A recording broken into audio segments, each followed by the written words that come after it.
बिस्मिल्लाहिर्रहमानिर्रहीम। अस्सलाम वालेकुम नाज़रीन, आप देख रहे हैं न्यूज़ पाकिस्तान नेटवर्क का प्रोग्राम ए टू ज़ी। मैं हूं आपका मेज़बान सालिक मजीद। आज हम बात करेंगे शहर कायद-ए-आज़म की सियासी सूरत हाल के हवाले से। इसका सियासी मुस्तकबिल क्या है, कुछ कही और कुछ अनकही बातें जो हैं वो आज के प्रोग्राम में होंगी। हमारे साथ शरीक गुफ्तगू हैं आज शहजाद चुगताई साहब, सीनियर सहाफ़ी तजिया निगार। उनके साथ अनवर खोखर साहब ने आज हमें पहली दफ़ा स्टूडियो में ज्वाइन किया है। रिटायर्ड ब्यूरोक्रेट हैं, तजिया निगार हैं और शहर की सूरत हाल पर और सियासी मामलों पर गहरी नज़र रखते हैं। और उनके साथ असलम शाह साहब, सीनियर सहाफ़ी तजिया निगार। तीनों मेहमानों का शुक्रिया अदा करते हैं। मैं बताऊँ कि सूरत हाल क्या है शहर में, जो अहम नुकात हैं उस पर हम चाहेंगे कि इन मेहमानों से इनका नुक्ता नज़र मालूम करें और ये खुलकर अपनी बातें बताएं। एम के मैंडेट का असल वारिस कौन है, ये सवाल है शहर में। जब से 22 अगस्त की तकरीर हुई, अल्ताफ़ हुसैन के बारे में मामला जो हैं वो बिल्कुल उलट पुलट हो गए और उसके बाद उनका पाकिस्तान की सियासत में एक मुतनाज़ा रोल हो गया और फिर धड़ेबंदियाँ हुई हैं। उसके बाद मुख्तलिफ नए नए लीडर सामने आ गए हैं। तो अब पलड़ा किसका बारी है? क्या मुस्तफ़ा कमाल या डॉक्टर फ़ारूक सत्तार? किसकी तरफ जो है वो शहर का ज़्यादा वोटर जो है वो इंक्लाइंड है? और 2018 के इलेक्शन से पहले क्या तमाम धड़े एक मरतबा फिर इकट्ठे हो सकते हैं? क्या इनके दरमियान सुलह हो सकती है? किसी एक लीडरशिप पर मुत्तफिक हो सकते हैं या ये सब अलग अलग इलेक्शन लड़ेंगे? कराची की सियासत का अब बुनियादी जोश क्या है? क्या आज भी ये लिसानी सियासत है या ये कौमी धारे में शामिल होने वाली जमातों की सियासत में तब्दील हो चुकी है? मजहबी जमातों का वोटर कहाँ है? एक ज़माने तक कराची जो है वो मजहबी जमातों को सपोर्ट करता था और यहाँ से मजहबी रहनुमा और मजहबी जमातों के रहनुमा जो थे वो कौमी असम्बली में और सूबाई असम्बली में पहुँचा करते थे। वो दौर कहाँ चला गया और वोटर मजहबी जमातों से दूर क्यों हुआ? उन्होंने दोबारा अपना वोट बैंक मजबूत करने के लिए कोई कोशिश की, कोई इकदाम किए, उसमें कोई कामयाबी नज़र आती है या नहीं? और पीपल्स पार्टी PTI और मुस्लिम लीग नून की मकबूलियत का शहर में अब क्या मकाम है? कौन सी जमात जहाँ पे सीटें और नशिस्तें हासिल करने की कोशिश कर सकती है, कर रही है, या आने वाले दिनों में उसके लिए कोई सॉफ्ट कॉर्नर है या उन्होंने कोई ऐसी कारकर्दगी दिखाई है कि लोग उनकी तरफ मुतवज्जे हों? और क्या परवेज़ मुशर्रफ कराची के सबसे मकबूल लीडर बनकर उभर सकते हैं? क्या वो पाकिस्तान की सियासत में और ख़ास तौर पर कराची की सियासत में कोई रोल प्ले कर सकते हैं? क्या डॉक्टर इशरतुल इबाद का कोई सियासी मुस्तकबिल है? क्या वो कराची में आकर इलेक्शन में कोई हलचल मचा सकते हैं? इन चंद नुकात को हम मद्देनज़र रखते हुए बहस को आगे बढ़ाएंगे। गुफ्तगू का आगाज़ करेंगे शहजाद चुगताई साहब से। शहजाद साहब, क्या लगता है शहर कायद-ए-आज़म सियासी मुस्तकबिल क्या है? ऐसी बातें हैं जो अभी तक अनकही हैं। आप समझते हैं कि ये जो धड़ेबंदी है, मुख्तलिफ जमातें हैं, अल्ताफ़ हुसैन का एक तवील राज था जिसको गवर्नर सिंध कहते हैं, मोहम्मद ज़ुबैर साहब के कराची को यरगमाल बना के रखा हुआ था उन्होंने, और अब सूरत हाल क्या है? आइंदा आने वाले इलेक्शन में कराची का मुस्तकबिल आप क्या देखते हैं? ये सीटें जो हैं MKM की थी, वोट बैंक MKM का एक बड़ा अर्बन सिटी एरिया में था, ये तकसीम होगा या ये इंटैक्ट रहेगा? देखें, MKM पाकिस्तान की वाहिद सियासी जमात है जिसके चंद महीने में यानी कि बैक वक्त कई धड़े हो गए। PSP मैदान में आ गई, MKM पाकिस्तान मैदान में आ गई, MKM लंदन भी मैदान में है, ये महाजिर कौमी मूवमेंट मैदान में है, महाजिर राब्ता कौंसिल मैदान में है। तो मतलब ये बहुत सारे जो उर्दू स्पीकिंग जो धड़े थे वो मैदान में आ गए। तो आज इत्तफाक से जो PSP है, पाक सरजमीन पार्टी का आज एक यानी सालगिरह भी है, उनका 1 साल मुकम्मल हो गया, उनका यौम तशक्कर भी है। अच्छा, अब आपका जो बुनियादी सवाल ये है कि एक तो मैं ये बता दूं कि कराची का 2018 में जो रिज़ल्ट होगा वो ऐसा ही मिला जुला होगा कि कराची में मिला जुला रिज़ल्ट ही आता है। यानी कि ठीक है, MKM स्वीप करती है, लेकिन ये कि दूसरी पार्टियां भी कुछ ना कुछ सीटें लेती हैं। ANP भी लेती है, पीपल पार्टी भी लेती है, एक ज़माने में मुस्लिम लीग भी लेती थी और मुस्लिम लीग ने इस दफ़ा भी कोशिश की थी कुछ वोट लेने की और कुछ सीटें लेने की। तो अब अगर हम 2018 का सियासी मंजरनामा देखते हैं, सिनेरियो देखते हैं, तो इस बात के भी यानी कभी इम्कानात हैं कि MKM के सारे धड़े एक हो जाएं। लेकिन ये कि अगर MKM के धड़े एक होते हैं तो MKM के सिर्फ 2 धड़े एक होंगे, MKM पाकिस्तान और MKM लंदन। PSP का कोई इम्कान नहीं है कि PSP चली जाएगी लंदन के साथ। PSP और लंदन यानी कि एक नदी के 2 किनारे हैं, वो एक नहीं हो सकते। लेकिन ये कि MKM पाकिस्तान और MKM लंदन एक हो सकती हैं। अब जो आपने जो बात की कि डॉक्टर इशरतुल इबाद का क्या किरदार है और परवेज़ मुशर्रफ का क्या किरदार है, और परवेज़ मुशर्रफ की मकबूलियत की अगर आप बात करते हैं तो परवेज़ मुशर्रफ का तो ये कहते हैं कि भाई मैं पूरे मुल्क का लीडर हूँ, मैं पूरे मुल्क में मकबूल हूँ। कराची के लीडर परवेज़ मुशर्रफ नहीं है। कराची के लीडर जो हैं वो सबको पता है कि कौन कराची के लीडर है और उनको ही कराची का लीडर माना जाता है। पीपल्स पार्टी की कोशिश है, यानी कि सबसे ज़्यादा मतलब ये कैसे लीडर हैं जो सब जानते हैं लेकिन आप नाम नहीं ले रहे। कराची के मैंडेट पे जो राल टपक रही है वो सबसे ज़्यादा पीपल्स पार्टी की टपक रही है और पीपल्स पार्टी बेचैन है कि वो किसी तरीके से ये जो कराची के मैंडेट की लूट मार कर ले और यहाँ से सीटें निकाल ले, लेकिन ये कि उसके इम्कानात बहुत कम है। डॉक्टर यूसुफ की बात ठीक है, एक 14 साल गवर्नर रहे, उनकी एक साख है, उनको लोग पसंद करते हैं, उनसे लोग मोहब्बत करते हैं, लेकिन ये कि आपने देखा कि पाकिस्तान में जिनसे लोग मोहब्बत करते हैं उनको वोट नहीं देते। परवेज़ मुशर्रफ से लोग मोहब्बत करते हैं, परवेज़ मुशर्रफ को वोट नहीं मिले। नहीं, वो तो बेचारे इलेक्शन ही नहीं लड़ सकते। इमरान खान से लोग मोहब्बत करते हैं, तो लोग वोट इमरान देते। खान से मोहब्बत लोग करते हैं, लेकिन इमरान खान इलेक्शन स्वीप नहीं कर सके, तो वो जो लोग मोहब्बत करते हैं वो वोट नहीं देते। तो मैं नहीं समझता कि परवेज़ मुशर्रफ का कोई मुल्क में मुस्तकबिल तो हो सकता है कि जो एक बात हो रही है कि वो कोई तीसरी क़ुव्वत बनाना चाहते हैं और बहुत सारे तज्ज़िया निगारों ने, हसन निसार और इस टाइप के बहुत सारे तज्ज़िया निगारों ने ये कहा भी कि भाई हाँ ये पोटेंशियल है और परवेज़ मुशर्रफ तीसरी क़ुव्वत बन सकते हैं, लेकिन उनका कोई पॉलिटिकल बेस कैंप तो होना चाहिए। लेकिन कराची में परवेज़ मुशर्रफ का कोई मुस्तकबिल नहीं है, सिर्फ कराची के अंदर। इशरतुल बात जो गवर्नर साहब हैं उनका भी कोई मुस्तकबिल नहीं है, इसमें मजीद बात करते हैं। कोई मुस्तकबिल नहीं है। अनवर खोकर साहब से इनपुट ले लेते हैं। अनवर साहब, पहले तो बहुत शुक्रिया, आपने हमें ज्वाइन किया और हम उम्मीद करते हैं कि आइंदा भी आप हमारे प्रोग्राम में तशरीफ लाते रहेंगे। आप किस तरह देखते हैं शहर का सियासी मंजरनामा 2018 के इलेक्शन के हवाले से? अभी पूरा एक साल तकरीबन है, इस साल में बहुत सारी तब्दीलियाँ, बहुत सारी हलचल और इंतखाबी सरगर्मियाँ बढ़ेंगी और ये जो धड़ेबंदियाँ हुई हैं, किस तरीके से आप देखते हैं? जिस तरह शहजाद साहब ने कहा कि कराची का मैंडेट और कराची की नशिस्तें जो हैं वो तकसीम ही रहेंगी मुख्तलिफ जमातों के दरमियान, या एक अक्सरियती पार्टी सामने उभर के आएगी? बिस्मिल्लाहिर्रहमानिर्रहीम। बहुत शुक्रिया कि आपने अपने प्रोग्राम में बुलाया और मुझे मौका दिया।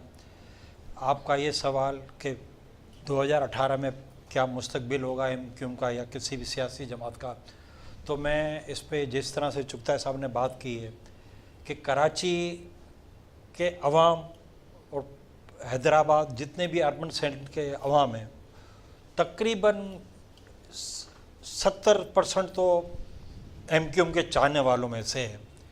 जिस तरह से माजी में भी MQM के ख़िलाफ़ साजिशी रचाई गई की गई 92 में, 92 के बाद कई 2099 में भी, लेकिन MQM को जितना दबाया गया इसी तरह से MQM उतनी ही उभर के सामने आई है। क्योंकि MQM में मैं कहूँगा कि MQM में जो क़यादत है वो निचले दर्जे से आती है, वो एक क्लर्क से लेके एक ब्यूरोक्रेटिक तक होती है और नीचे के लेवल से आवाम से मुशावरत करके वो फैसले करती है। किसी पार्टी में ये नहीं होता। हर पार्टी में ये होता है कि अब उनके कायदीन फैसले करते हैं, लेकिन मुत्तहिदा कौमी मूवमेंट की एक बात तो ये है कि अपने वर्करों से और अपने अवाम से मसले रह के ये फैसले करती है। तो मेरी राय में जिस तरह से चुगताई साहब ने कहा कि MQM लंदन और MQM पाकिस्तान, ये मैं आज भी कह रहा हूँ कि ये एक नहीं, अलग नहीं है, ये अलग नहीं है, ये एक ही पेज पे है। तो ये डॉक्टर फारूक सत्तार झूठ बोलते हैं? नहीं, ये देखें, ये वक्त की ज़रूरत है, ये नज़रिया ज़रूरत है। मैं बात कर रहा हूँ क्योंकि ये हालात की नज़रिया ज़रूरत मैं कहूँगा ना, जो हमारे पाकिस्तान में हर तरह से जैसी भी हुआ कि मतलब अल्ताफ़ भाई ने अगर एक ये कोई भी ऐसी बात कह दी तो इसकी सज़ा पूरी जमात को नहीं मिलनी चाहिए थी, पूरी कराची के अवाम को नहीं मिलनी चाहिए थी, पूरे कराची के मजलूम अवाम को नहीं मिलनी चाहिए थी। हमें तो बिल्कुल दबा दिया गया, हमें बिल्कुल एक कॉर्नर पे कर दिया गया। लेकिन आप ये देखें कि कराची में, ये तो आप बात कर रहे हैं 22 अगस्त से पहले की, उसके बाद जो सिनेरियो है उसमें तो सारे लोगों ने खुद ही कतई ताल्लुक़ कर लिया और वो खुद उन्होंने कहा कि नहीं जी, जो बातें की गई हैं ये हमारा मौक़िफ़ नहीं है, ना हमारी पॉलिसी है, इसलिए हम इससे अपना रास्ता जुदा कर चुके हैं और अब हम जो है वो पाकिस्तानियत की बात करते हैं, पाकिस्तान जिंदाबाद की बात करते हैं और पाकिस्तान की हिमायत की बात करते हैं, कौमी सियासत की बात करते हैं। तो अब जो लोगों ने अपने अपने ग्रुप बना लिए हैं, इसकी बात करें कि ये भी आप कहते हैं कि जी निचले तबके से क़यादत आती है और ये सलाह मशवरा करते हैं, मुशावरत करके फ़ैसले करते हैं। तो ये जो मुस्तफ़ा कमाल के पास लोग हैं, ये जो डॉक्टर फारूक सत्तार के पास लोग हैं, छोड़ दीजिए अभी लंदन को, इनके पास जो लोग हैं ये भी तो वही तबका है, ये भी वही नुमाइंदगी करते हैं जो पहले किसी और के पास थी, अब इनके पास है। तो फिर लोग इनको वोट देंगे या नहीं? इसका मैं जवाब ये दूंगा कि मुत्तहिदा कौमी मूवमेंट पाकिस्तान मुत्तहिदा कौम पाकिस्तान में डॉक्टर फारूक सत्तार, इसके अलावा जितने भी कायदीन हैं ये सब सुलझे हुए लोग हैं। इन पे किसी किस्म का कोई भी चार्ज नहीं है, मतलब कोई ऐसा इल्ज़ाम नहीं है ना दहशत। ये तो एक सियासी केस बनते जो बनते, लेकिन मैं डॉक्टर फारूक सत्तार भाई को पर्सनली जानता हूँ। डॉक्टर फारूक सत्तार भाई की जो सोच है वो बड़ी मुदब्बराना और एक गरीब परवर इंसान की जो होती है वो सोच है। और पीएसपी के वालों की मैं बात बताऊंगा कि जो अपने कायद का नहीं हुआ, जो अपने जिसने इनको इज्जत दी, जिसने इनको दुआम बख्शा, जो शख्स उनका नहीं हो सकता वो कराची के अवाम का भी वो तो नहीं कहते हैं जो कायद अपने मुल्क का नहीं हो सकता वो उसके साथ क्यों खड़े हो? मैं भी इसकी भी बात कर रहा हूँ। देखें, एक इंसान जज्बात में कुछ भी कह जाता, क्या ये नारे ये आप पाकिस्तान के खिलाफ बातें किसी और सियासी कायदे ने नहीं की? क्या पाकिस्तान को तोड़ने वालों के खिलाफ एक्शन हुआ? पाकिस्तान के खिलाफ पर रैलियां निकालने वालों को सजा दी गई? अगर उनको सजा दे दी जाती तो शायद अल्ताफ़ हुसैन भाई ये ना करते, लेकिन अल्ताफ़ भाई ने जब किया तो उसकी माफ़ी भी मांगी। लेकिन ये तो कोई एक्सक्यूज नहीं है कि अगर दूसरे को नहीं पकड़ा गया तो मैं भी जुर्म करूंगा। नहीं नहीं, इसकी वजह होती है, जब जख्म है ना, जख्म होता है तो उसका इलाज कर दिया जाए। जब वो नासूर बन जाएगा तो आप इसका इलाज नहीं कर पाते, इसमें बड़ी मुश्किल आती है। पाकिस्तान दुनिया का वाहिद मुल्क मजीद है। बात करते हैं, पहले असलम शाह साहब से भी इनपुट ले लें। शाह साहब, आपने शहजाद साहब को और अमर खोकर साहब को सुना, इनका ख्यालात तो आपके सामने, आप क्या समझते हैं सियासी मंजरनामा 2018 का कैसा होगा? सियासी मंजरनामा मेरा ख्याल ये कराची में कुछ तब्दील नहीं नज़र आ रहा है, लेकिन मैं इस हवाले से ये 2-3 बातें आपको कोशिश करता हूँ। एक तो ये है कि जो मरदमशुमारी हो रही है, मरदमशुमारी में कौमी असम्बली की हो सकता है सीटें 40 हो जाएंगी, और इसी तरह सूबाई असम्बली की नशिस्तें जो 42 हैं वो हो सकता है कि ये नशिस्तें 70-80 के करीब पहुँचेंगी। तो वो शहर का नहीं, पूरे सूबे का नक्शा तब्दील होगा। इस तरह जुडिक्शन तब्दील होगी, हल्के तब्दील होंगे, और पार्टियां जो एक हल्के में नहीं जीत सकती वो पार्टियां उभर के आएंगी। जैसे अभी लोकल गवर्नमेंट सिस्टम में आप कराची का अगर नक्शा निकालें तो हर जमात के नुमाइंदगी वहाँ मौजूद है। MQM पाकिस्तान की नुमाइंदगी है, पीपल्स पार्टी की नुमाइंदगी है, नून की नुमाइंदगी है, तहरीक इंसाफ की नुमाइंदगी है, JUIP की नुमाइंदगी है, और इवन ये कि जो एक 2-2 काउंसिलर्स जो चेयरमैन मुंतखब हुए हैं वो छोटी छोटी पार्टियां, उनके भी नुमाइंदगी यहाँ मौजूद है। इसका मतलब यह है कि यहाँ पे उनके हल्के हैं, लेकिन वो कामयाब नहीं हो सकते। कामयाब इसलिए नहीं हो सकते कि ये जो बात हो रही है ना कि पार्टियां क्यों नहीं कामयाब हो सकती हैं, इस्लामाबाद में भी बात होती है, लाहौर में भी बात होती है, वो इसलिए नहीं होती कि इनका तंजीमी स्ट्रक्चर किसी का नहीं है। पार्टी जमहूरियत पार्टी कहलाती है, लेकिन स्ट्रक्चर यूनिट ये UC के सतह पे, कौंसिल की सतह पे होनी चाहिए, जो लोगों के साथ जुड़े हुए हों, लोगों के साथ राब्ते में हों, उसके फैसले मरकज़ी तंजीम में आए। लेकिन पीपल्स पार्टी में नीचे तक कोई तंजीम साजी नहीं है, नून में नीचले तक कोई तंजीम साजी नहीं है। अच्छा, तहरीक इंसाफ का स्ट्रक्चर जो है वो ऊपरी सतह पे है, वो बने हुआ है।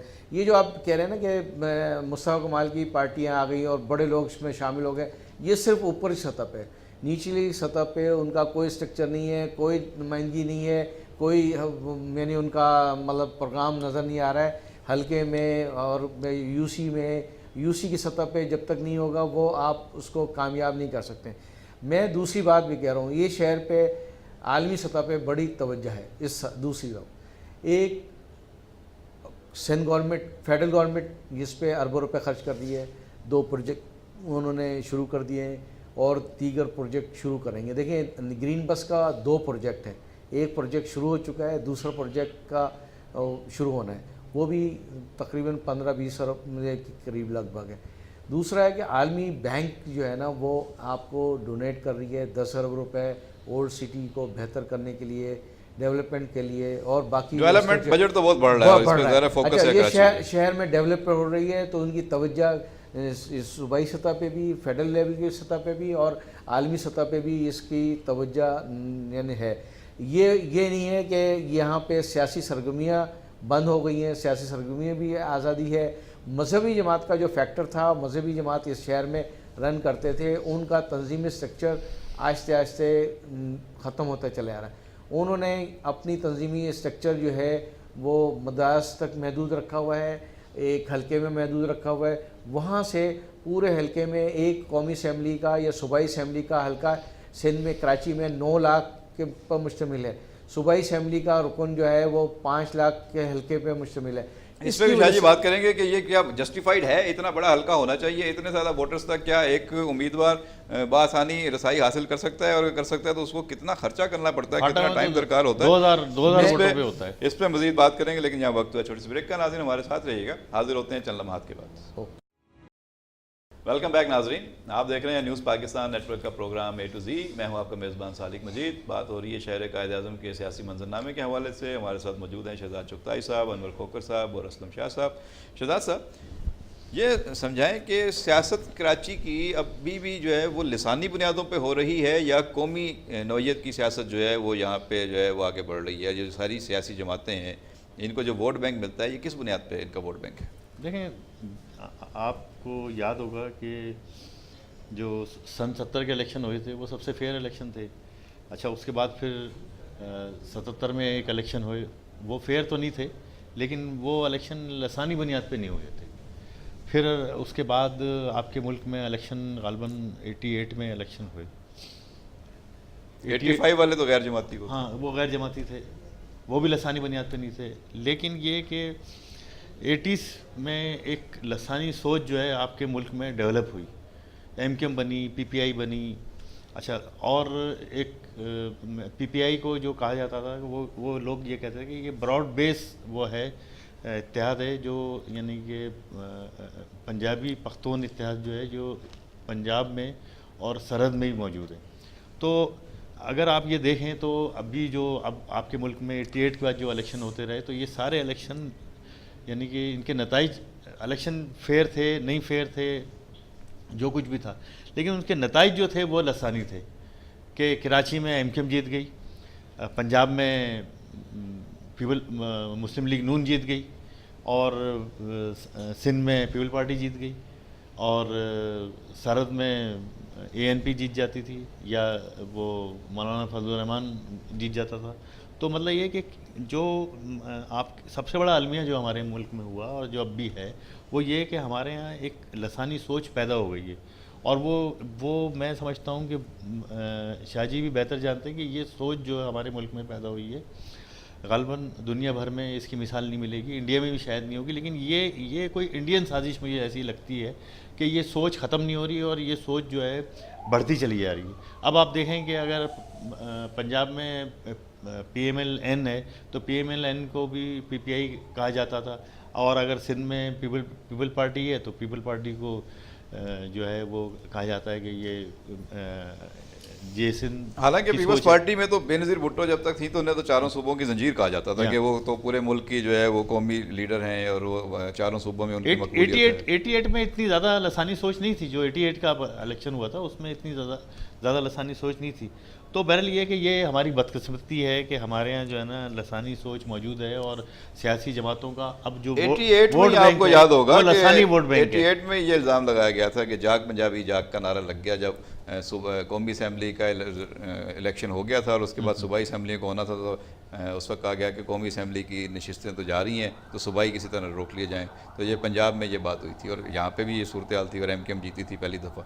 और ये आपने कहा कि रीजनलिज्म बड़ा है हमारे यहाँ, रीजनलिज्म बहुत ज़्यादा बड़ा है, और ये कम होना चाहिए। और इसके लिए मैं समझता हूँ कि कोई गवर्नमेंट, कोई जमहूरी गवर्नमेंट, तो जाहिर है कि जमहूरियत का हुस्न तो यही है, तो जमहूरी गवर्नमेंट की कामयाबी यही है कि लसानी बुनियादों में वो इलेक्ट हो रही हैं। तो मेरे कहने का मकसद ये कि इसके लिए कोई एक ऐसा कोई थिंक टैंक बनाना पड़ेगा, और इसके लिए कोई बहुत बड़े पैमाने में कोशिश करनी पड़ेगी, और इसके लिए आपको थोड़ा सा निसाब भी तब्दील करना पड़ेगा। और ये बहुत ज़्यादा जो हम इस वक्त कर रहे हैं, क्या कहते हैं, चारों सूबों की जंजीर, और ये सूबाइयत जो है ना, सूबों को थोड़ा सा यानी कि सूबाई सोच को और सूबों को जो हम इतना ज़्यादा प्रोजेक्ट कर रहे हैं, इसको थोड़ा कर्टेल करना पड़ेगा। आपने तो सूबाई खुद मुख्तारी दे दी, सूबों को सारा आपने जो है तो मुल्क बना दिया ना आपने, तो और उसको यानी कि हवा दे दी ना। अच्छा, अब देखें सूबे क्या कर रहे हैं, अब सूबों को आपने सूबाई खुद मुख्तारी दे दी, और आपका जो बजट है वो सारा बजट अब विफाक के बजाय, विफाक के पास अब कुछ नहीं है, सारा बजट सूबों को दे दिया। लेकिन सूबा क्या कर रहा है कि सूबा वो सारा बजट जो है खुर्द बुर्द कर रहा है, बेईमानी कर रहा है, और वो सारा बजट जो है सूबा खा रहा है, वो डिस्ट्रिक्ट को नहीं दे रहा। मैं कई बार इन प्रोग्रामों में कह चुका हूँ कि कि भाई आप जैसे कि रऊफ़ क्लासरा ने ये इल्ज़ाम लगाया कि जो जनूबी पंजाब के 900 अरब रुपए थे, वो ये इल्ज़ाम उन्होंने लगाया, पता नहीं सही है या गलत है। उन्होंने कहा कि 900 अरब रुपए जो जनूबी पंजाब के थे वो शहबाज शरीफ ने लाहौर में खर्च कर दिए, ठीक है। फिर इस तरीके से क्या कहते हैं, सिंध का बजट तकरीबन 900 अरब रुपए का बजट है, और अगर वो वर्ल्ड बैंक की इमदाद और ये सब शामिल कर लिए हैं तो वो फिर पता नहीं 1500-1600 अरब पे वो पैसे चले जाते हैं।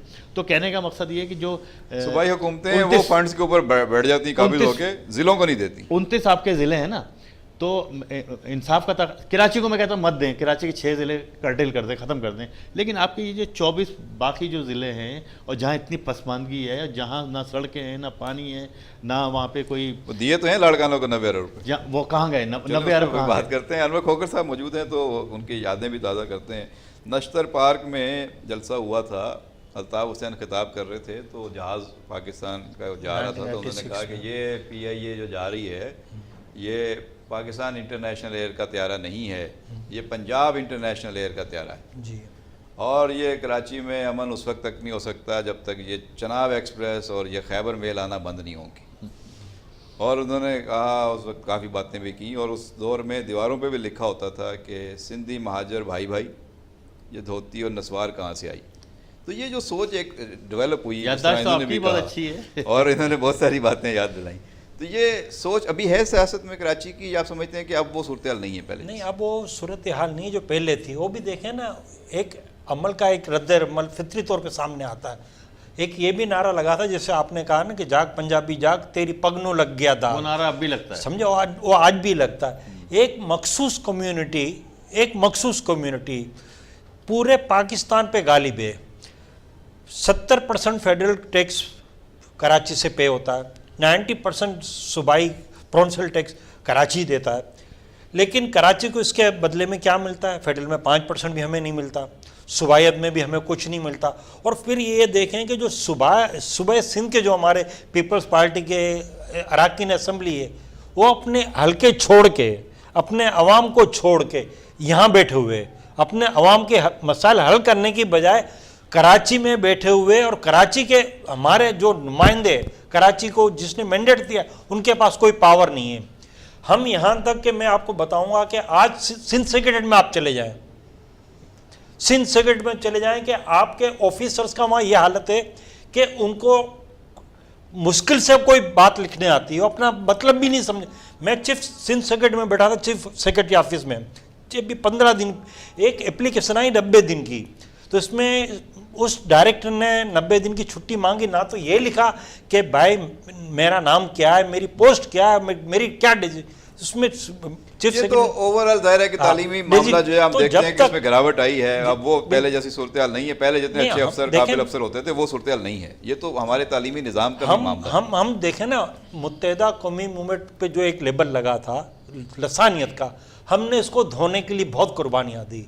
हमने कौमी धारे में भी हमने शामिल होने की कोशिश की, और कराची, हैदराबाद और सिंध की गलियों से निकल के हमने पूरे कुर्बानियां तो जाहिर है सबके सामने हैं, और कोई अगर तो बात नहीं, लेकिन वो कहते हैं कि कुर्बानियों के साथ साथ आपने जो है वो लूटमार भी बहुत की, और आपने जो है, या आपसे मुराद ये है कि इस कम्युनिटी ने जो है उस दौर में बहुत सारी सरकारी मुलाजमतों पे इस तरीके से बंदर बांट की जैसे वो समझते थे कि जो उनका हक है, हालांकि वहाँ पे मेरिट को पहली तरजीह होना चाहिए था।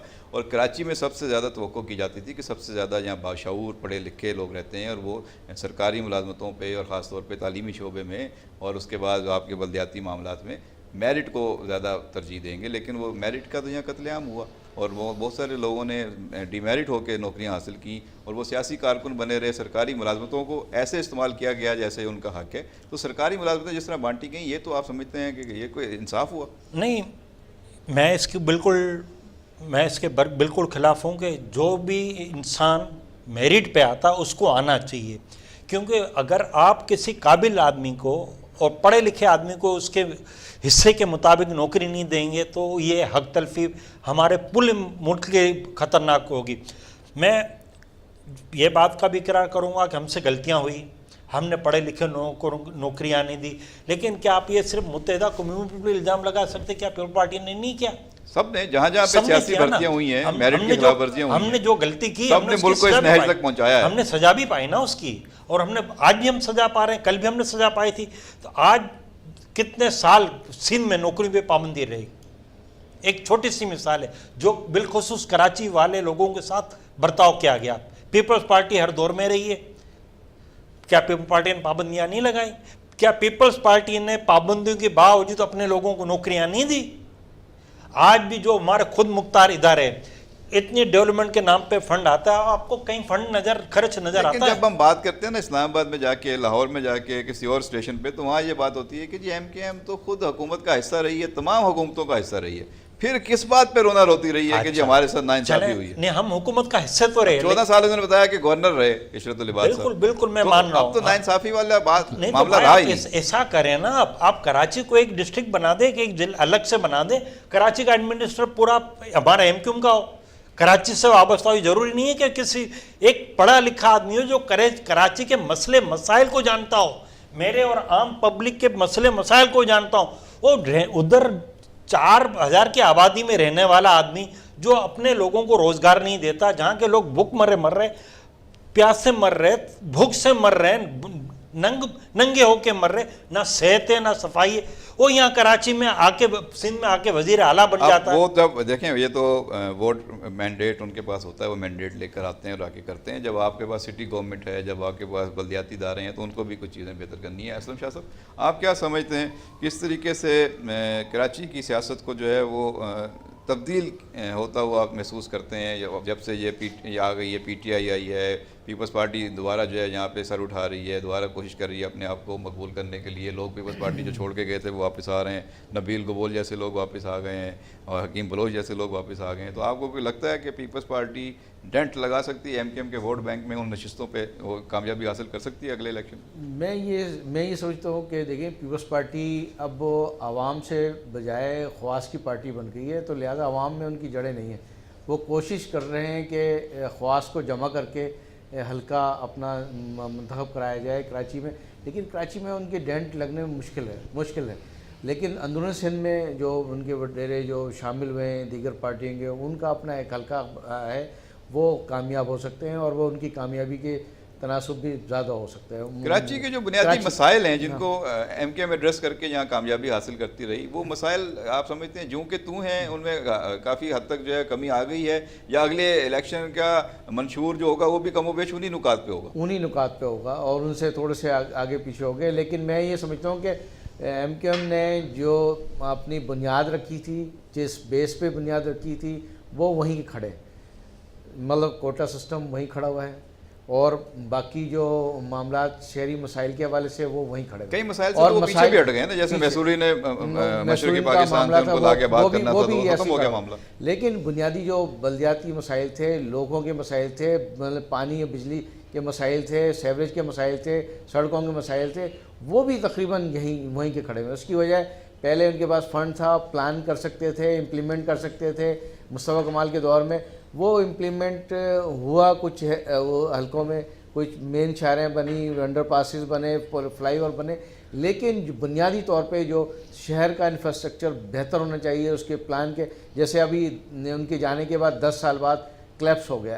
अब लग रहा है कि शहर में ट्रैफिक जो है ना वो बढ़ गई है और सड़कें जो मतलब वो बनी थी वो टूट फूट का शिकार हो गई हैं, और वो जो अंडर पासिस थे वो अंधेरा डार्क में वो चला गया है, तारीखों में चला गया है। आज शहर कराची जो है वो गंदगी और ग्लासेस का ढेर बना हुआ है और ये पूरी दुनिया में डिस्कस हो रहा है कि जी ये कचरा गाह बन गई है। मुस्तफा कमाल कहते हैं कि अगर आज मैं मेयर होता, आज मैं नाजिम होता, तो मैं ये कचरा जमा ही ना होने देता। और आज वसीम अख्तर कहते हैं कि नहीं, ये सारे मसाइल जो हैं ये पैदा ही उनके किए हुए हैं और वो सही तरीके से यहाँ नेटवर्क छोड़ के नहीं गए और सारा इंफ्रास्ट्रक्चर छोड़ के नहीं गए। इस पर बात करेंगे, ब्रेक का वक्त हो गया। नाज़रीन हमारे साथ रहिएगा, हाजिर होते हैं चंद लम्हात के बाद।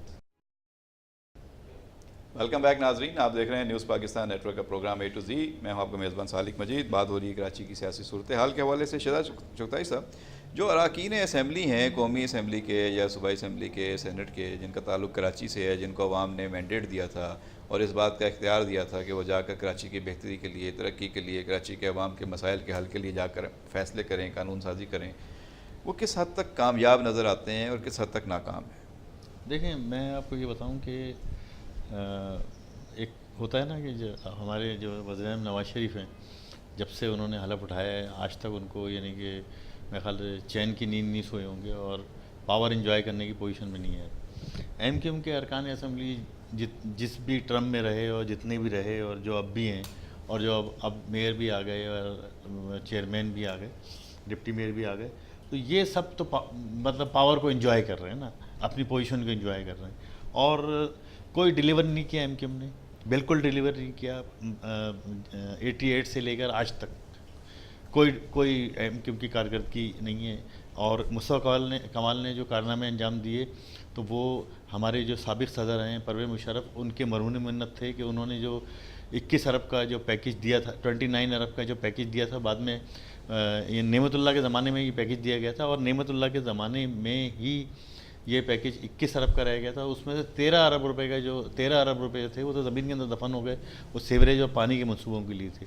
तो बाकी इस 8-9 अरब, ये जो शाहजी बता रहे हैं कि इतना काम हुआ, फ्लाईओवर बन गए और कराची जन्नत बन गया और सड़कें बन गई, ये आप इस पर हैरान होंगे और दुनिया हैरान होगी कि ये सब 8-9 अरब रुपए सारे खर्च हुए। कराची में ये सड़कें बनी हैं, फ्लाईओवर बने हैं और जो भी इंफ्रास्ट्रक्चर बना है, और जो आप शाहजी ने कहा कि वो तबाह हो गया। तो मेरे कहने का मकसद ये कि किसी ने कोई कराची में डिलीवर नहीं किया और कराची का अलमिया ये अगर आपकी बात मान ली जाए कि कोई डिलीवर नहीं किया, 88 से लेके आज तक एमक्यूएम के लोगों ने डिलीवर नहीं किया और कोई उन्होंने कारनामा अंजाम नहीं दिया और सब कुछ जो है परवेज़ मुशर्रफ के दौर में उनकी मरहून मिन्नत था, जी, तो कराची के अवाम बार बार एमक्यूएम को वोट क्यों देते रहे? वो तो यानी कि देखें ना, वो एक वेव है और वो कुछ लसानी मसाइल हैं तो एमक्यूएम को वोट मिल जाते हैं। और पंजाब में भी यही सूरत हाल है। सिंध का आप हाल देख लें ना, कि सिंध का हाल तो अब कराची को आप कह रहे हैं, कराची मैं कहता हूँ कूड़ा घर है इस वक्त। कराची दुनिया का गंदा तरीन शहर इस वक्त अगर आप सर्वे करेंगे तो कराची है। लेकिन मैं इस बात पे खुश होता हूँ और कि शुक्र अदा करता हूँ कि कराची सिंध से तो अच्छा है। यानी सिंध में जो हाल है, सिंध के लोगों का जो हाल है, उनकी हुकूमत है, 8-9 साल से पीपल पार्टी इस सूबे पे रूल कर रही है। लेकिन सिंध में जो लोग यानी कि मैं समझता हूँ कि भेड़ बकरियाँ भी दूसरे मुल्कों में भेड़ बकरियाँ भी उनसे बेहतर होंगी जिन हालात में सिंध के लोग जो है ज़िंदगी। मतलब अब हमारे ऊपर ये वक्त आ गया है कि हम ये मुकाबला कर रहे हैं कि गंदगी में कौन सा शहर बेहतर है, कौन बेहतर है, वो कौन पसमानदगी में कौन सा शहर बेहतर है, देखें, बजाय इसके कि हम तरक्की में मुकाबला करें, हम ये कहें कि जी किस जगह एक ज़्यादा ऐसा काम हो रहा है। महरूमी जो कराची में लोगों को ये होता है कि कराची को कोई फंड ही नहीं देता। इन्होंने जिक्र किया कि कराची को फेडरल गवर्नमेंट 2 अरब रुपए फेडरल गवर्नमेंट देती थी सालाना और 3 अरब रुपए प्रोविंशियल गवर्नमेंट देती थी। ये 5 अरब रुपए कराची को डेवलपमेंट के लिए मिलते थे, उसके अलावा कराची पर कोई फंड नहीं थे। और लेकिन सिंध के लिए 900 अरब रुपए हाजिर है, लेकिन सिंध का हाल तो कराची से ही बुरा है। अच्छा अनवर खोखर साहब, आप तो खुद सारी उम्र ब्यूरोक्रेसी में रहे हैं, आपने सिंध गवर्नमेंट को इतना सर्व किया है मुख्तलिफ महकमों में उहदों पे, तो क्या इस वक्त ब्यूरोक्रेसी की क्या सूरत हाल है? ये कहते हैं सियासतदान के जी जो बिगाड़ है, जो पाकिस्तान पे कर्ज़े हैं, जो पाकिस्तान में करप्शन है, इसके सबसे बड़े ज़िम्मेदार ये ब्यूरोक्रेट्स हैं। ये सियासतदानों को भी भटका देते हैं, उनको भी गलत कामों में लगा देते हैं, उनको भी गुमराह करते हैं और ये करप्शन में लगा के और हुकूमतों को करप्शन के इल्ज़ामात के बाद फारिग कर देते हैं। ख़ुद ये बैठे रहते हैं, एक जगह से ज़्यादा ट्रांसफ़र होकर दूसरी जगह चले जाते हैं। इसके लिए मैं ये कहूँगा कि इसके लिए सिर्फ हम ब्यूरोक्रेट को तो मुरीद इल्ज़ाम नहीं ठहरा सकते। जो भी मिनिस्टर आता है वो अपनी पसंद का सेक्रेटरी लेकर आता है, अपने पसंद के ऑफिसर लेकर आता है, अपने पसंद के स्टाफ लेकर आता है। और जो भी काम होता है इसमें ब्यूरोक्रेट के साथ साथ मिनिस्टर भी इन्वॉल्व होता है, क्योंकि समरी और सारी बजट या सारी अप्रूवल तो मिनिस्टर ने दे रही होती है ना, फिर वो आती है नीचे से फिर अप्रूवल होती है। लेकिन अगर हम सिर्फ मुरीद इल्ज़ाम ब्यूरोक्रेट को कराएं तो ये इसमें ये नहीं है। लेकिन वो बरी जिम्मा भी नहीं है, वो बरी जिम्मा भी नहीं है। मतलब दोनों हम पॉलिटिशियन भी जिम्मेदार है और ब्यूरोक्रेट भी जिम्मेदार है। चले ताली दोनों हाथों से बज रही है, मतलब दोनों जो है वो अगर कसूरवार नहीं है तो दोनों जो है बरी जिम्मा भी नहीं है, बरी और जिम्मा। लेकिन इसमें ब्यूरोक्रेसी को जो अपना रोल प्ले करना चाहिए, इनके सीनियर पार्टनर के वो ज़्यादा तजर्बाकार होते हैं, ज़्यादा चीज़ों को समझ रहे होते हैं, लेके चल रहे होते हैं सेक्शन ऑफिसर से लेके ऊपर सेक्रेटरी तक, चीफ सेक्रेटरी तक। तो उन्हें आके नए मिनिस्टर को, नई हुकूमतों को बेहतर एडवाइस देनी चाहिए, बेहतर चीज़ें उनके सामने रखनी चाहिए। फैसला करने वाले वो हैं, काबीना है या जो भी हाकिम वक्त है वो करेगा। तो वो सही इनपुट दिया जा रहा है? नहीं, बिल्कुल नहीं। ब्यूरोक्रेट भी देखें ना, आप अपने मकसद को भी देखते हैं, अपने मफाद को भी देखते हैं। अगर आज सिंध ब्यूरोक्रेसी ने देखा होता तो हमें पॉलिटिशियन की भी नहीं, क्यों सारा फंडिंग तो आती है सिंध गवर्नमेंट के पास। सिंध गवर्नमेंट में secretary, chief secretary funding provide करते हैं।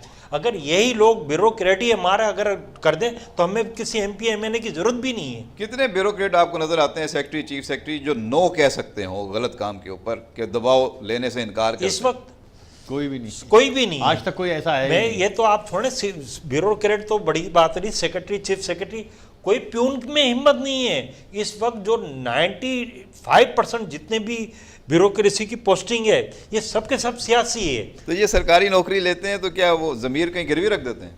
तो हम नहीं, जब मैं ज़मीर कहाँ जाता है सरकारी अफसरों का? पाकिस्तान में और पाकिस्तान में तो ज़मीन नाम की कोई चीज़ ही नहीं है ना, सिर्फ अपने मफादात की है। हम क्या करें, बच्चों का नाम ज़मीर रखना शुरू कर दें? जमीर भी उस रखेंगे जब जमीर होगा। अब तो हम सब बेजमीर फायदा हैं। नहीं होगा ना। आप बताएं, जिस मुल्क में एक माँ अपने बच्चे का पेट पालने के लिए अपनी जिस्म को बेचती हो, एक बाप अपनी बेटी की शादी कराने के लिए अपनी बेटी को बेचता हो या अपने बच्चों के गुर्दों को बेचता हो। नहीं, ये तो है, रेयर केसेस होते हैं, ऐसा नहीं है, ओवरऑल तो ऐसा नहीं है। ठीक है, सोसाइटी में हर तरह के मिसालें मिल जाती हैं, लेकिन जो मेजॉरिटी केसेस होते हैं उसी को डिस्कस करना चाहिए। ओवरऑल अपनी नाहली को या अपनी कोताही को छुपाने के लिए इस तरह की मिसालें जो देना तो मुनासिब नहीं है। असलम शाह साहब, आप क्या समझते हैं, ओवरऑल सोसाइटी जो है इनहतात का शिकार है, तो उसका असर जो है वो कराची के सियासी मंजरनामे पर आप देख रहे हैं? किस तरीके के लोग जो हैं वो पब्लिक की नुमाइंदगी करने के लिए अवेलेबल हैं? जो लोग इलेक्शन लड़ रहे हैं उनकी अहलियत जांचने के लिए कभी पब्लिक ने भी कोशिश की है कि भाई किस उम्मीदवार को लाना या नहीं लाना? यहाँ तो एक सूरत हाल रही है, कभी पीपल्स पार्टी की भुट्टो साहब के दौर में, कभी नवाज शरीफ साहब के दौर में, कभी यहाँ पे अल्ताफ हुसैन के दौर में, कि खंबा वोटर है, जिसको भी खड़ा कर दिया उसको वोट पड़ जाना है, पूछते भी नहीं है कि भाई उम्मीदवार कौन है, कहाँ से आया, क्या बैकग्राउंड है। ये अलमिया 88 से शुरू हुआ है और अभी तक जारी है। उसकी वजह है कि नून ने भी इसी तरह मतलब अमल दरामद किए, पीपल्स पार्टी ने भी ये अमल दरामद यही किया है, और प्लस ये है कि मजहबी जमात का भी यही मंसर रहा है। वो मतलब उस हलके में रहता नहीं है, कहीं और रहता है, और उसको लाके वहाँ पे इलेक्ट कराने के लिए उम्मीदवार बना देते हैं। ये पीपल्स पार्टी का भी, नून का भी, जमात इस्लामी का भी और दीगर जमातों का भी ये रोल है। इसकी वजह से उनकी कामयाबी का जो आंसर है ना, उसमें 30% 40% ये है कि जो हलके का वोटर नहीं है, हलके का नुमाइंदा नहीं है, हलके में उसको जानते नहीं है, हलके में उसका नाम नहीं उसको पता है किसी को, तो उसकी वजह से वो नाकाम है।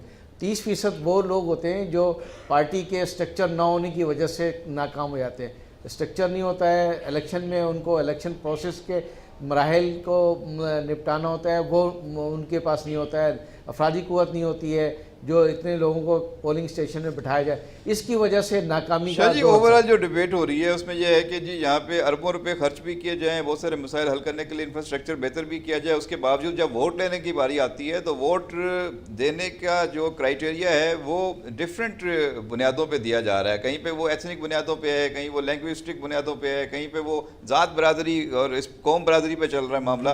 तो ये जो अरबों रुपये इस वक्त मुराद अली शाह सड़कों पर लगा रहे हैं, कराची की कोई सड़क ऐसी नहीं है जो शायद उन्होंने खोदी ना हो, यहाँ पे कोई तामीराती काम ना हो रहा हो, कहीं पुल गिरा दिए हैं, कहीं पुल बना रहे हैं, ये अरबों रुपए पे करेंगे इस वक्त सिंध गवर्नमेंट को? कोशिश तो वो कर रहे हैं कि उसकी वजह है कि अरबों रुपए का भी 10 अरब रुपए का एक पैकेज चल रहा है, उसके बाद भी 10 अरब रुपए का एक पैकेज अभी मतलब नेक्स्ट मंथ से हो सकता है वो भी शुरू हो जाए। अरबों रुपए का पैकेज आने के बावजूद पीपल्स पार्टी अगर वो वोट मांगने के लिए उन हलकों में जाएगी, उन हलकों में दोबारा से इलेक्ट होने के लिए हो सकता है कि उन्हें कुछ हलकों में कामयाबी हो जाए कि वोट का तनासुब बढ़ जाए, लेकिन कामयाबी की तनासुब नहीं नज़र नहीं आ रहा है। इसलिए कि देखें पीपल्स पार्टी 70 से 2 ही हलके उनके कामयाबी का अंसर रहा है, एक लियारी और एक मलीर का। मलीर के हलके में उनकी कामयाबी 100% रही है और हमेशा रही है, लियारी में भी उनकी कामयाबी रही है। केमाड़ी का जो हलका है वो उसमें कभी वो कामयाब हुए हैं, कभी दीगर जमातें भी कामयाब हुई। इस वक्त MQM के पास वो नशिस्त है, इससे पहले मतलब नशिस्त जो है ना वो पीपल्स पार्टी के पास थी और मजहबी जमात के पास JUI के पास थी। इसी तरह ये पीपल्स पार्टी शहर के अंदर अपना जो रोल है यानी प्ले करना चाहिए था वो नहीं कर सक रही है। अच्छा, अब वो आवाम में उनको चाहिए कि आवाम में जाएं, आवाम से मिले, आवाम के जो स्ट्रक्चर होगा ना, पार्टी का स्ट्रक्चर होगा, उसके लेवल पे जाएंगे तो फिर हो सकता है उसकी कामयाबी हो। अगर जैसे अभी मरवत का जिक्र आया कि मरवत जो पिछले इरफानुल्लाह मरवत हल्के से कामयाब होते हैं, वो उनका अपना हल्का है, उससे कामयाबी यानी होते हैं। पीपल्स पार्टी अगर वो उनको ले लेती है तो उनके आधे से वोटर जो पीपल्स पार्टी के हैं वो कट जाएंगे। मतलब इरफानुल्लाह मरवत का अपना हल्का नहीं है, वहाँ पे एक जमात का आप कह सकते हैं नॉमिनेशन रही है, वहाँ पे रऊफ सिद्दीकी भी जीते हैं, वहाँ पे सरदार रहीम भी जीते हैं, वहाँ पे इरफान मरवत भी जीते हैं। शहजाद साहब, क्या समझते हैं जो बुनियादी मसाइल हैं कराची जैसे मेगा सिटी के? एक तो सबसे बड़ा मसला है यहाँ पे ट्रांसपोर्ट, दूसरा सबसे बड़ा मसला है यहाँ पे फराहमी और निकासी आब का। ये दो बड़े मामला जो हैं इस पर सही तरीके से एड्रेस किया है किसी पार्टी ने, किसी गवर्नमेंट ने? आज भी ये सूरत हाल जो है ये बेहतरी की तरफ है या ख़राब हो रही है? देखिए, ट्रांसपोर्ट का मसला तो आपके शहर में बड़ा यानी कि सीरियस है, और जितनी यानी कि 900 गाड़ियाँ जो है ना डेली आपके शहर के अंदर बढ़ रही हैं, और 38 लाख गाड़ियाँ हो गई हैं। और आपका फिर जो सड़कें हैं वो यानी कि अब हालांकि अगर आप दुनिया के मुख्तलिफ ममालिक देखें और हमारे जो नज़दीक जनूबी एशिया की अगर आप बात करें तो जनूबी एशिया के ममालिक में भी कराची की प्लानिंग सबसे अच्छी, टाउन प्लानिंग कराची की बहुत खूबसूरत है। और कराची में इतनी बड़ी बड़ी सड़कें अवेलेबल हैं, लेकिन अब कराची की सड़कों पर क्या हो रहा है कि कराची की सड़कें तंग हो रही हैं, ट्रैफिक की वजह से भी काम तंग हो रही हैं। लेकिन ये सड़कें जो हैं ये एक तरीक़े से भी इस्तेमाल की जा सकती हैं। मसलन ये कि एम ए जिन्ना रोड पे या तारिक रोड पे या खालिद बिन वलीद रोड पे या कहीं भी आप जाएं तो सड़क के दोनों तरफ जो है वो गाड़ियां पार्क होती हैं। उसके अलावा ये कि फिर वो पथारे और ये सब गाड़ी गुजरने का बताइए कि बहुत कम जगह होती है। सड़क अगर 100 फीट की है, मैं एक मिसाल दे रहा हूँ, हालांकि बहुत चौड़ी सड़कें हैं, तो सड़क अगर 500 फीट की है तो उसमें 100 फीट ही ट्रैफिक के लिए बचता है और अवेलेबल होता है।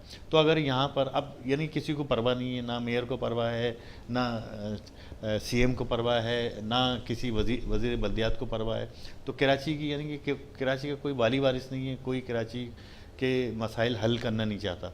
तो शहर का जो हाल है तो सबके लिए सोने की चिड़िया, सोने की कान बनी हुई है ना, सब लूट मार कर रहे हैं, सब यहाँ से भत्ताखोरी कर रहे हैं, पैसे जमा कर रहे हैं, गोल्ड माइन है और इससे बस सोना आप निकालते जाएं, और बाकी ये कि इर्द गिर्द कूड़ा इकट्ठा हो रहा है, सीवरेज का पानी है और या पीने का पानी अवेलेबल नहीं है। इन चीज़ों की बुनियाद पर शहरी वोट देते वक्त नहीं सोचता, फैसला नहीं करता कि मुझे ये मसाइल हल होने चाहिए, जो मसाइल हल नहीं कर रहा मैं उसको वोट क्यों दूँ?